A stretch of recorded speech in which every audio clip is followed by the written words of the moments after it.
prepared for this revolution? The educational system? The educational system. No way. No, the education. Not prepared at all. The educational. You have to change I don't know your system, but I bet it's not very different from our system. Okay. Do you have to memorize things and take tests that are yes and no? Our system. It's the same. Our system, which is the same in Japan, and it's the same in Korea, and it's the same in many countries. There are some differences, but basically they're the same. And the best way to understand what our public education system is to go back to how it got started. In the 1800s in the United States, you had most young people were children of farmers. They worked in the fields. And when somebody proposed that America institute a system of public education for all young people, the parents of the poor parents said, no, we can't allow our kids to go to school. They need to work, otherwise we starve. We don't have enough hands to work in the fields. So they opposed public education. The people who favored it were wealthy, and the people who made it happen were business. In the late 1800s, the business community said, you know what, all these kids are coming into the factory, but they're coming from the farms, and they're not good factory workers. You know what, they come late to work. You can't count on them. They're not good. What we need, they said, and these are the actual words that they used in English, you translate them, quote, we want a system that will create, quote, industrial discipline, end quote. What was industrial discipline? Industrial discipline meant you showed up on time. And you did the same work again and again and again and again, just as you did on an assembly line. And you could read the sign that says, don't put your hand in the machine. Yeah. What happened was we designed schools that actually resemble the factory. If you look at our schools even today, they simulate factories. Kids have to arrive on time. Why is that? Because in the field, if you come late, it doesn't matter much. Your Uncle Charlie can, fill in for you for a few minutes. And the bells ring to tell you when the class ends and the next one. If you, as one person, comes late to the assembly line, you might have 1,000 workers standing by doing nothing, waiting for this function to be done before they can work. So the cost of the workers coming late is extremely expensive.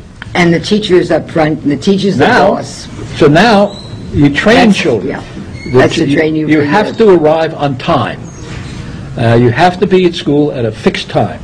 And in the U.S., we have many thousands, hundreds of thousands of kids who are taken by bus to the schools. They have yellow buses. Well, they're preparing the children to commute to work in the factory. Now, what's happening? Now more and more people aren't working like that.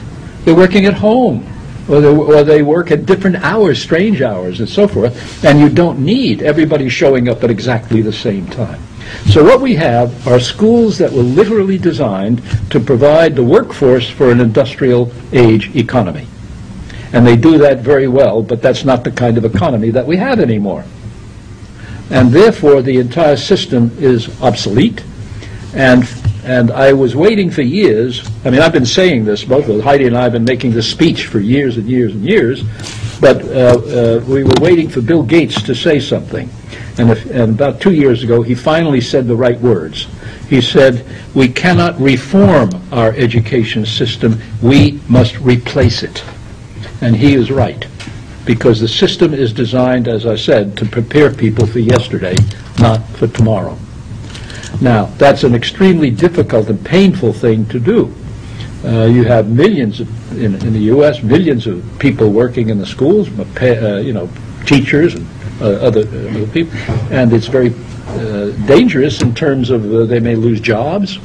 This doesn't mean the teachers are bad. My sister's a teacher. I don't hate her because she's a teacher, but the system she's working in is a disaster today, and therefore we're going to see battles about education in country after country after country until this system is broken and replaced.